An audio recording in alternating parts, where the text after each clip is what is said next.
So, Father, I just want to thank you for this church. I want to thank you for your word. I pray right now, God, as we dive into your scriptures, God, we understand how much you love us, how you're pursuing us, and that in your presence there's fullness of joy. God, I pray that after we leave here, we can be challenged and motivated to live more like you, be shaped into your image. Father, we love you. It's in your name. Amen. So one thing that you guys need to know about my family is that our family, we really aren't spontaneous people at all. All right, especially my dad. He plans everything up to the T, and anything that messes up his plan, he freaks out, or anything that pops up last minute, he does not want to do.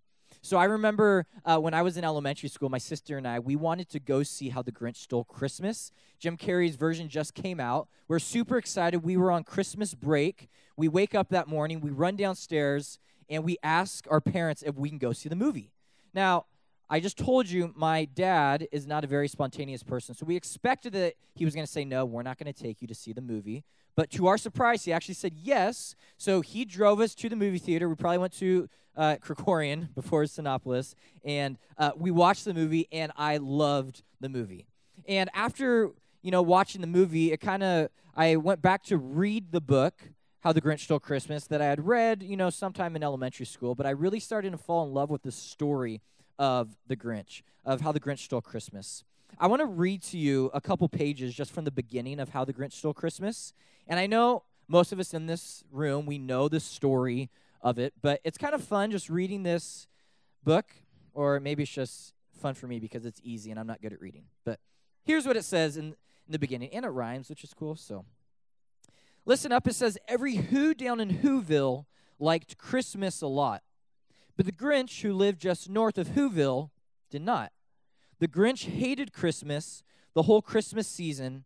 Now, please don't ask why. No one quite knows the reason. It could be his head wasn't screwed on just right. It could be perhaps that his shoes were too tight. But I think that the most likely reason of all may have been that his heart was 2 sizes too small.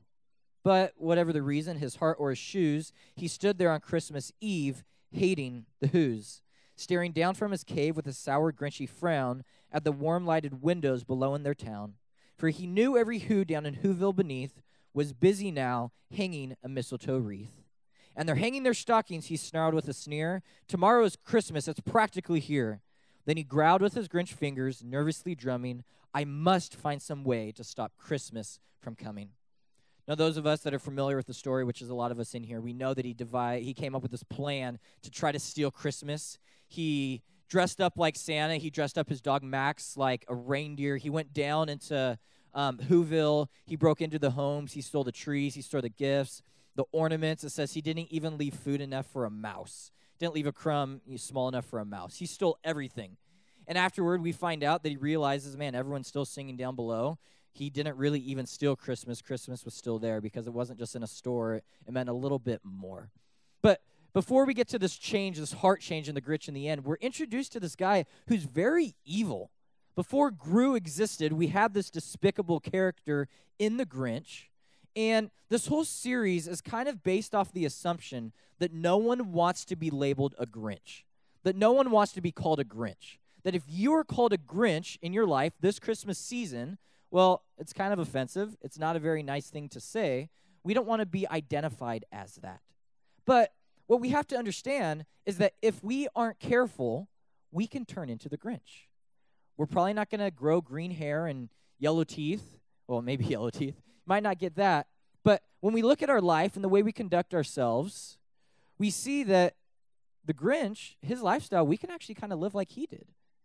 And the reality is that's completely opposite the way that Jesus wants us to live.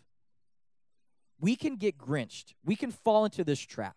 And I also know that because today we're going to dive into the scripture and we're going to read about King Herod, who himself got Grinched. And there's 3 different things that we're going to talk through once we finish the story to find out how Herod got Grinched so we can find out how we don't get Grinched and we don't live that lifestyle this Christmas season and hopefully the rest of our life. So we're in Matthew chapter 2. Had you guys open up there already? But here's what it says in chapter 2, verse 1. It says, after Jesus was born in Bethlehem in Judea, during the time of King Herod, Magi, or wise men from the east, came to Jerusalem and asked, "Where is the one who has been born King of the Jews? We saw his star when it rose, and we have come to worship him." So our culture says that there were 3 wise men. It doesn't say that anywhere here in the scriptures. Later it's going to say they brought 3 gifts. There's probably a whole caravan of them. They show up and they're saying, "Hey, we saw the star. We followed the star. We are looking for this child that was born. He's supposed to be the Messiah. We have come to worship him." And now, here's what it says in verse 3. It says, when King Herod heard this, he was disturbed, and all Jerusalem with him. We're introduced to Herod, this king, this evil king, who was really, he had a bunch of paranoia through his life. He thought that people were always coming to take his power away from him. He thought a bunch of people wanted to take his royalty and everything. So he was known to kill a lot of people in his own family even. He was known to kill his wife. He was known to kill his mother-in-law. He was known to kill a lot of his kids because of his paranoia. He thought that they wanted to take his power away. He thought they wanted to take his throne. So now these wise men come in, and they're like, "We're here to worship Jesus." And it says he's disturbed. And it says all Jerusalem was disturbed, probably because they know, hey, if our king is a little irritated, well, there's some danger for us. More about King Herod, it's interesting that I was reading this thing saying that he was part Jewish, so he didn't eat pork. So people said that it was better to be his pig than his own kids, because he wouldn't kill a pig, but he would kill his kids. Crazy, the irony there. Evil guy, evil king that we are introduced here. Verse 4 says, when he had called together all the people's chief priests and teachers of the law, he asked them where the Messiah was to be born. In Bethlehem in Judea, they replied, for this is what the prophet has written. So King Herod, he hears that, okay, there's supposed to be this Messiah born in Bethlehem. He calls all the religious people. He says, hey, there's these wise men here. Are they correct? Are they telling the truth? Is the Messiah really supposed to be born around here? And they say, yeah, the prophet does say he's supposed to be born in Bethlehem. Jumping down to verse 7, it says, then Herod called the Magi secretly and found out from them the exact time the star had appeared. He sent them to Bethlehem and said, go and search carefully for the child. As soon as you find him, report to me so that I too may go and worship him. So he gets the Magi together and he says, hey, you need to go find the Messiah. Once you find him, come and tell me because I want to go and worship Jesus. Now, do you guys really think that that's what King Herod wanted to do? No, he had this hidden agenda. Really, he probably wanted to kill Jesus because he was threatened by this rule now of him. People are saying that he's going to be the king of the Jews, and he's like, I'm supposed to be the king of the Jews. So he comes up with this evil plan to go and potentially kill Jesus. But he says, I want to worship him. I want to worship him. Yeah, other service, I said, hey, what do you think King Herod wanted to do? And someone said, he wanted to yeet him with a knife. So, I don't know. Verse 9 says, after they had heard the king, they went on their way, and the star they had seen when it rose went ahead of them until it stopped over the place where the child was. So, nowhere does it say that Jesus here is a baby. He's actually more a child. Could have been as old as 2, maybe a little bit younger. And it says, when they saw the star, they were overjoyed. You might want to circle that word, underline it. They were overjoyed. On coming to the house, they saw the child with his mother Mary, and they bowed down and they worshiped him. It's going to go on. It's going to say that they're going to present the gifts to Jesus. There's going to be 3 gifts. It doesn't say there's 3 wise men. They present the gifts, and they're going to be warned to not go back to Herod. In a dream, they're going to be warned, don't go back to Herod. He actually wants to kill Jesus. Verse 13 says, when they had gone, an angel of the Lord appeared to Joseph in a dream. Get up, he said, take the child and his mother and escape to Egypt. Stay there until I tell you, for Herod is going to search for the child to kill him. So now we do find out that he wants to yeet him. Verse 14 says, so he got up, took the child and his mother during the night, and left for Egypt, where he stayed until the death of Herod. But before he had died, in verse 16, it says, when Herod realized that he had been outwitted by the Magi, he was furious, and he gave orders to kill all the boys in Bethlehem and its vicinity who were 2 years old and under, in accordance with the time he had learned from the Magi. So now we truly see how evil Herod is. we see that he's way more evil than the Grinches. He sends out this order to kill any boy that is 2 or under, because he knows if you kill any boy that's 2 or under, well, then you're going to be killing this Jesus. You're going to be killing this Messiah. This guy's evil. He sends this out. Then it says down in verse 19, after Herod died, an angel of the Lord appeared in a dream to Joseph in Egypt and said, get up, take the child and his mother, and go to the land of Israel, for those who are trying to take the child's life are dead. Last night somebody said Jesus got the W here. He got the win. You can read the rest of the chapter, and you're going to find out that, yeah. Well, you're going to find out that now King Herod's son has taken rule, and they're scared that he's going to try to kill Jesus. So there's another dream that tells him to go to Nazareth, but still he gets the W here. He doesn't get killed like the other kids did. But it's just an incredibly evil story that we see here of Herod on how he got Grinched. And we don't want to be like this. We don't want to live like this. We don't want to live like Herod. We don't want to live like the Grinch did. And I got to tell you 3 things that we see in the Grinch story, but more importantly, 3 things we see here in the true story in Matthew chapter 2 that we don't want to live like that. I got to pull these things out. So pull out that red note sheet. The first thing to write down on how to get Grinched just like Herod, which you don't want to do these things. Number 1 is allow pride to get the best of you. Allow pride to get the best of you. Something that the Grinch and Herod had in common was that they were both very prideful. You see the Grinch, he's up on his mountaintop, and he hears all the noise, he hears the songs, he hears the cooking, he hears people setting up, and he's like, why are you invading my space? Why are you invading my territory? This is horrible to my ears. And he's very prideful. He thinks he's better than all the Who's down in Whoville. So he comes up with this plot to go down and try to steal Christmas. Herod also is very prideful. Herod loved power. Herod loved his authority. He loved his status in life. And any threat to him, he wanted to take care of. And we know that in his pride, he sent this decree out to kill any boy that was 2 years or younger. You see, the pride got the best of the Grinch, and pride got the best of Herod. And if I was being honest with you, sometimes pride has gotten the best of me. Because there's been times in my life where I thought that I was better than other people. And because I thought I was better than others, I did some mean things. I remember one time I was in high school, I was hanging out with a cooler group of people, and there's this one guy that wanted to hang out with us that we really didn't think was cool. So we came up with this plan that, hey, if you want to hang out with us, well, you actually have to do whatever we tell you to do. So we made this guy run around the quad at Vista High just looking crazy, probably waving his hands up. He ran around, and he got back to us. We gave him $1 for doing it. We said, okay, you can hang out with us if you do it one more time. And he ran around again. We might have paid him again. And we did, it was wrong of us. It was bad. I look back on it I can't believe I was kind of hanging out with that group of people that made this guy do that. But I think if we're being honest with ourselves, sometimes we do mean things. We exclude others. We put people down. We mock others. We bully others, all because we think we're better than them. And I've struggled with that. I bet some of you struggle sometimes with thinking that you're better than others.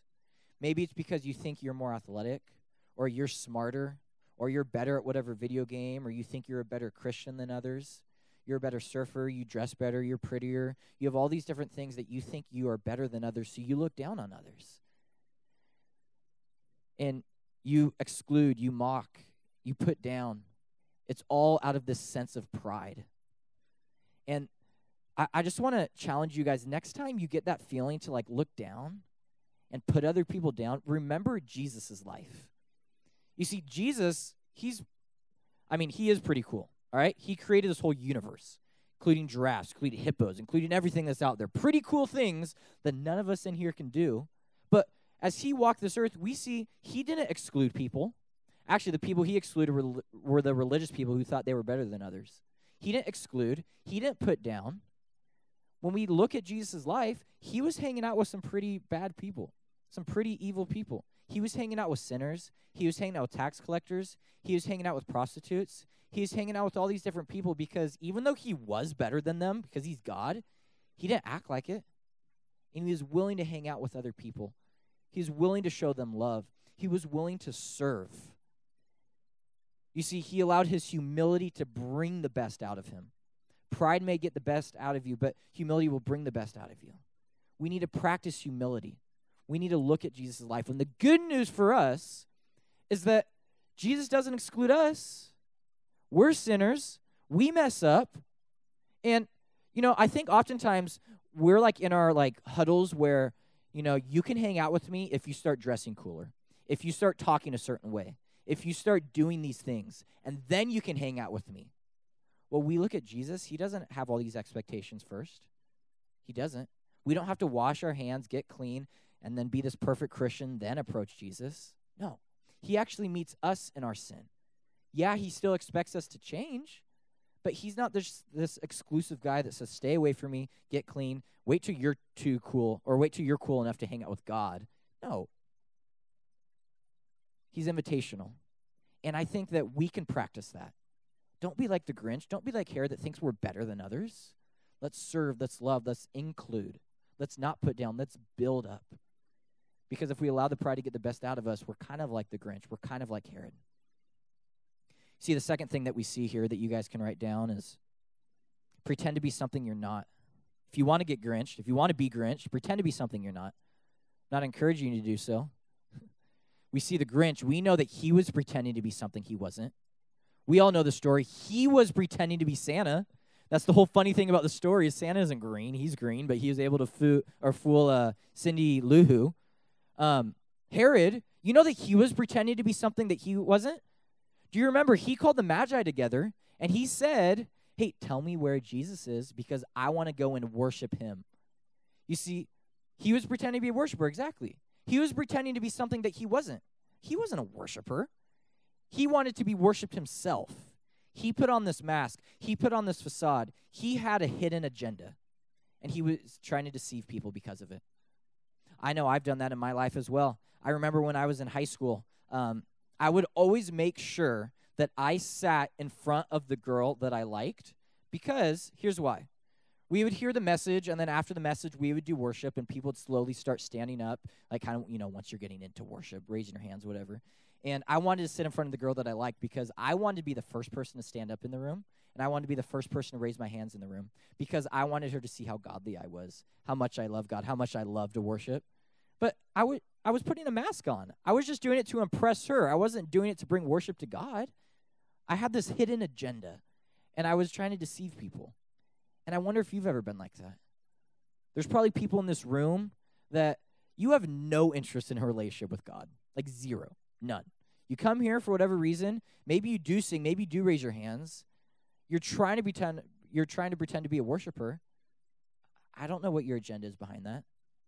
Others of us, maybe it's not pretending to be a worshiper. I know some people, whenever they're in front of teachers, maybe leaders here at church, you try to act like the good kid. You say, sir, you say, ma'am. You pick up trash when we're watching. But then behind our back, you're doing bad things. You have some hidden agenda. You're trying to get something out of it. You're deceiving people. You're trying to deceive people. And if you are a deceiver, I'm not saying like I hate you, but I want you to understand, like, yeah, you can deceive people, but the Bible tells us that man judges by outward appearance, but God sees the heart. You're not deceiving God. God knows your motives. God knows your intentions. And also, I want to call you out of living like that. Because when we read Scripture, we see that Satan is a deceiver. That's how Satan lives. That's his character. In the story of Adam and Eve, yeah, he came to them as a serpent, Satan did, but he came to them as a friend. He was telling them to do things to try to trick them. He didn't come as like this evil person telling them to go do these evil things because like if he came that way, they wouldn't have believed it. But he came as a deceiver. He had a hidden agenda. I don't want us to live like Satan. I want to call you out of living like that. I want to call you out of pretending to be something you are not. Before we move on to the next point, I want to take a quick sidebar. Those two examples I gave, or three, whatever, those are people that had like an evil agenda. You had some hidden agenda that you're trying to get across by deceiving to be good. But I want to speak to those of you that you don't have like a hidden agenda. You don't have an evil agenda, but you're kind of afraid that if people found out who you really are and what you really do, you think that they would exclude you. They wouldn't want to be friends with you anymore. The example I want to give is I think a lot of us in here, we struggle with whatever sins we do, and whenever we're in front of other Christians, we want to act like we have it all together. We pretend like I'm this perfect Christian when really you don't know the way I've been living. You really don't know the way I've been acting, what I've been doing. You're pretending to be something that you're not. You're pretending to be this perfect Christian when there's stuff going on at home, stuff going on in your life. And if that's you out there, I want to encourage you to open up. I want to encourage you to bring it to the light. You know, that's why we push small groups so heavily. That's why if you don't go to TNL, we want you going to TNL because that's where we do small groups. And also in your small group, though, I want to encourage you to bring things up. You know, so often whenever, like, I'm leading a small group and it's prayer request time, I'm like, hey, so what's your prayer request, Johnny? And Johnny says, hey, can you pray for my pet lizard? Like, okay, what about your pet lizard? Just pray that it, you know, is healthy, it stays a lizard. I don't know, like whatever they come up with. I'm like, okay, next, Billy, what's your prayer request? Can you pray for my fourth cousin who lives in Maine? I've actually never met him before, but he's going to New York. And like, there's so many of these prayer requests. I'm not trying to say like they're horrible, but they're so like irrelevant to your life when there's other things you can bring up that's going to help your relationship with the Lord. But I think we're afraid to bring things up. And I'll be honest, there's some things that you guys should. I know some of us in here, you probably have a problem with lying, and you don't want other people to know. Some of you in here, you probably have a problem with porn, and you don't want other people to know. There's some of you in here, you probably have a problem with scrolling through things, looking at things on Instagram you shouldn't be looking at. You don't want other people to know. I don't know what it is, but you think if people find out about these things, they're going to exclude you. They're not going to want to be friends with you.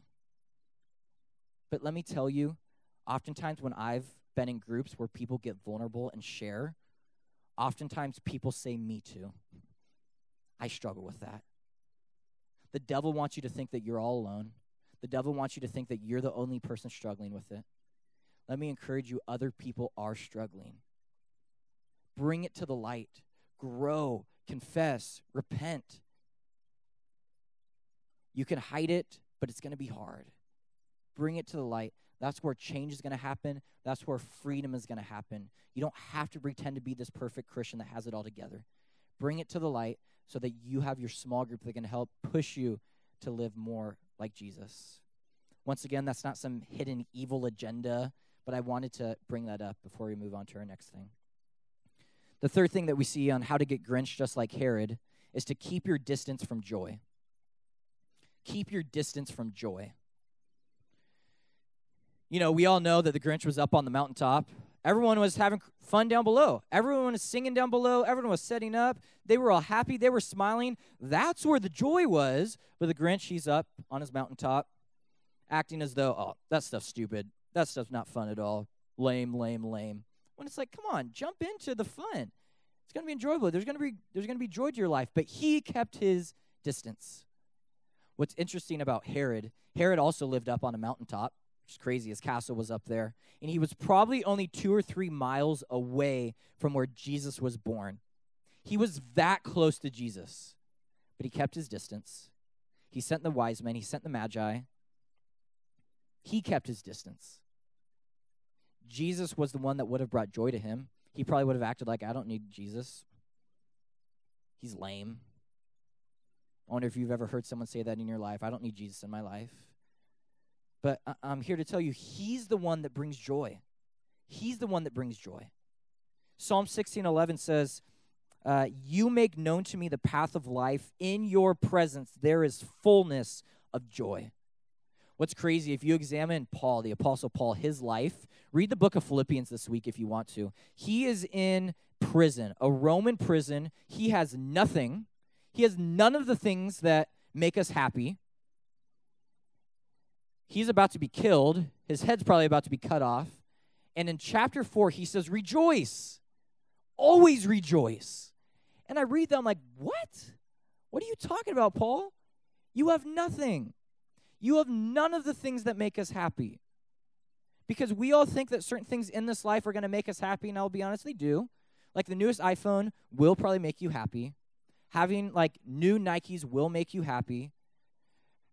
Having Smash Ultimate will make you happy. Having a boyfriend or girlfriend will make you happy. Popularity will make you happy. But you got to understand, these things that bring us happiness, I never want us to confuse temporary happiness with eternal joy. And I think a lot of people do that. They think all these things that make us happy, it's going to last forever. They don't. They don't. I never want us to confuse that. Jesus is forever. He's the one that brings us joy. That's how when I read Philippians, that's how when I look at Paul's life, he's able to be joyful. He's able to rejoice because he has a relationship with the Lord. He didn't distance himself from God. And I wonder who in here has been distancing yourself from God. I wonder who in here does not participate in worship. I wonder who in here is not seeking this prayerful life with the Lord. I wonder who in here is not trying to turn to the Lord in your circumstances and find out, how do I do this thing? Jesus is the one that brings us joy. And I was trying to come up with like a definition for joy, but I realized that sometimes it's better to give experiences than a definition. And I was thinking through that, hey, I think we experience joy when we understand that the circumstances around us may not be great, but the God that's inside of us is. I think we experience joy when we understand that the circumstances around us may fail, but the God that's beside us never will. I think that we experience joy when our circumstances yell terror, but Jesus whispers to us peace. You see, there's people in this life that they understand gifts, but they don't understand unconditional love. There's people in this life that they understand having a full belly, but they don't understand true satisfaction in the Lord. There's people in this life that understand happiness, but they don't understand joy. And I wonder what you understand. I hope it's not just happiness, because even when you don't have any happiness, you can still have joy, because that's what the Lord brings to our life. The fruit of the Spirit is joy. A byproduct of following the Lord is joy, even when our circumstances aren't great. We need to be people that make that gap smaller, that narrow that gap between you and the Lord. Stop distancing yourself. Some of you don't participate in worship, and it's sad for me. During worship, we're praising. We have no room for complaining. Like, man, you're joyful. I hope over Christmas break you don't just binge on Netflix, but you can also binge on Scripture. I hope you get close to the Lord. You work on that relationship. He will bring joy. And the incredible thing is that Jesus isn't trying to make that gap wider. He's not trying to distance himself from you. He's the one that came down from heaven to earth to narrow that gap. He's pursuing you. He wants that relationship with you. And I hope that you're listening to him. I hope that you're pursuing that relationship back with him as well. In his presence, there is fullness of joy. So the final thing that I want you guys to ask yourself is, how have I been like the Grinch? Or you can write down, how have I been like Herod? The crazy thing is we all know the Grinch story. He changed in the end, right? He experienced joy. Bible tells us Herod died. And if you read how he died, it sounds horrible. He died a horrible death. But we have time to change. So how have I been like the Grinch? How have I been like Herod? Or more importantly, how am I living like Jesus? How am I pursuing that relationship with him? I wonder if you've been prideful or if you're being humble. I wonder if you're pretending to be something you're not, if you're faking, or if you're actually living truthful, living in freedom. I wonder if you've been keeping your distance from joy, if you've been pursuing the Lord that brings joy to our life.